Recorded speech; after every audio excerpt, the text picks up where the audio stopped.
I'm taking over Daniel's channel just so we can talk about scary movies. Hi, this is Charles St. Michael and I like to say fuck a lot, and my buddy Mr. Repsion allowed me to come over to his place and, you know, redecorate for a bit. Daniel's very cool like that. He'll bring over a smaller YouTuber to his channel to help build him up. It's ironic that an atheist has such godlike powers. You see what I did there? And I have a lot of respect for Daniel, especially when he went over to Morocco and helped people who are less fortunate than himself. I think it's interesting that Daniel likes to cosplay as Jesus Christ. But I digress. The reason I'm here today is because I wanted to talk about a scary movie. Didn't know it was a scary movie because I just didn't know. Nobody ever told me. I don't watch scary movies because I assure you, my life is frightening enough. I don't need anybody walking around with a chainsaw and somebody else's face on their face to give me a little bit of a rise. I want to be terrified, I just look at my checkbook. But I was watching a Q&A by Kevin Smith called Burn in Hell, where he started talking about Red State, and I went, I want to check out Red State. I haven't seen anything from him in a while, and I had no idea what this movie was about. And if you've never seen this movie, there may be some spoilers. My dumbass was actually waiting for Jay and Silent Bob to show up. Now, I'm not going to tell you everything that happened in the movie, but I will tell you this much. It was about a religious zealot who had lost his fucking mind. I'm talking fucking crazy over here. And at the end of the movie, John Goodman, who was playing an FBI agent, was talking to two other agents. And he said, you're actually going to let this guy go to trial? And that's when the two FBI agents said the most terrifying thing I've ever heard in my life. Trial?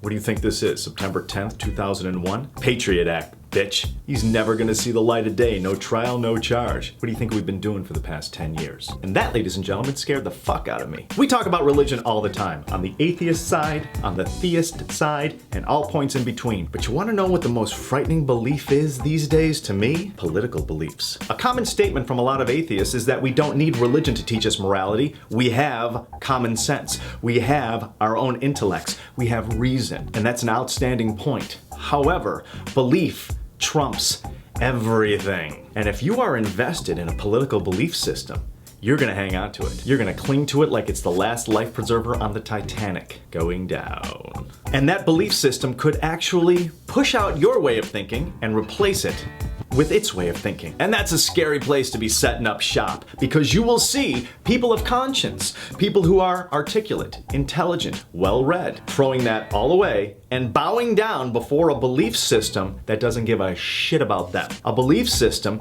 that will talk them into doing things they would never ever do under normal circumstances, like giving up their freedoms, giving up parts of the Constitution, justifying unjustifiable wars. The National Defense Authorization Act is the scariest movie I've ever seen. And in case anybody isn't really paying attention, we about to go to Syria, y'all. I'ma say that one more again. We going to Syria. You wanna know why we're going to Syria? It has nothing to do with religion. People could say it has to do with oil. You know what it really has to do with? Political beliefs. And political beliefs right now are the most dangerous church anybody can walk into, because that God is insane and ungrateful. Make no mistake about it. Beliefs come in all shapes and sizes, but the biggest and most dangerous church we got in the United States of America is in Washington, D.C. I want to thank Daniel for bringing me over to his channel. I hope you enjoyed it. This is Charles St. Michael, and I like to say fuck a lot, and I'm not crazy. Still pissed off that Jay and Silent Bob weren't in that movie, though. I'm just ahead of the curve. I'm a realist, and realistically speaking, you are what you believe.